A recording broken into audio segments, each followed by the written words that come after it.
When the god of trash niggas gives you an epic anthem, you must act accordingly. Trash to Peace Theater, Episode 10, The Leg Cramp Catastrophe. The year was Y2K. Carl Thomas had us all in our fields, Joe was still trying to bag someone else's girl, and Donell Jones wrote the most remarkable fuckboy bop, keeping his girl on the sideline while his peen all over the city. I was still in college rocking straight backs and way too much confidence. Me and the homies were all singling on straight thought mode, handing out the peen to Johns like bourbon chicken food court samples. The problem with going to a small school is everyone knows everyone else's business. So we started venturing off campus to bag. At my bougie ass school, it was taboo for students to holler at women who lived in or around the town, but I was with the shits.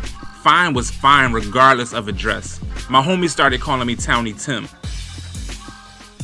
Bagging Johns off campus was always interesting. There weren't a plethora of sisters in the area, but you could always tell the white chicks in Central PA who liked black men, because they all had the I'm down with the brown haircut. Not to be confused with the can I speak to your manager Karen cut. So one day me and the homie went to Blockbuster and came upon two sisters. One was bad, tall, thick, and pretty. The other one was just medium, like medium all around, looks, body, attitude, just wild meh. She was like meh and medium if you will. The homie ended up getting at the baddie, and I ended up being perpetual wingman for Mary J. Blige. We'd go over to Baddie's crib, and the homie and her would be upstairs getting it in, while me and Mevis Beacon stayed downstairs and played Nintendo 64. And it was cool, because she was actually super dope, and had I not been a superficial douche fountain, I would have seen that from the rip. We got really tight over mad games of Mario Kart. So this one night, me and the squad are throwing a party in our dorm. Shit was lit. And after it was over, I hopped on AOL. Welcome, you've got mail. Soon as I signed on, Mary Tyler Moore sent me an IM like, what you doing up? I told her we had just had a party and I was still restless. She hit back like, don't you think it's time we fucked? I hit back like, when did you get so bold? She responded, there's a lot about me you don't know, because there's a lot about me you don't ask. And she was right. The only thing I really knew about her was that I used to smoke her in Mario Kart. While I was having a moment of trash self-reflection, she sent another IM asking if I wanted to come over. Back then I had this little piece of shit Pontiac Grand Prix named Jada that had a trash ass transmission. I had to let the car warm up for like 5 minutes whenever I got in before the damn trans would slip into gear. So after waiting the obligatory time, I drove to her house. She lived super close to campus. Like so close, it took longer to warm up the damn transmission than it did to drive there. I got to the door and she was naked as fuck. Like standing in the doorway in all her medium glory. So we sit on the couch and she naked and the TV is on. And she makes small talk for a second, which was odd because she was naked. And then boom, she like attacked me. Melissa McCarthy went full beast mode. She was exercising all her medium demons on me. She was putting it down for all the medium Johns out in the world. She went from Meredith Baxter to Megan Thee Stallion. It was like she had the strength of all the medium ancestors pushing her. Like the goddess of all medium Johns, Athenium, was giving her stamina. I was a prideful young thought trash nigga back then who didn't want to be sacrificed to the medium god, so I picked Miranda Cosgrove up and held her up in the air. Except, that shit ain't work either. All that did was make her go harder. The medium Jawn underworld goddess Persephone held her up and gave her strength.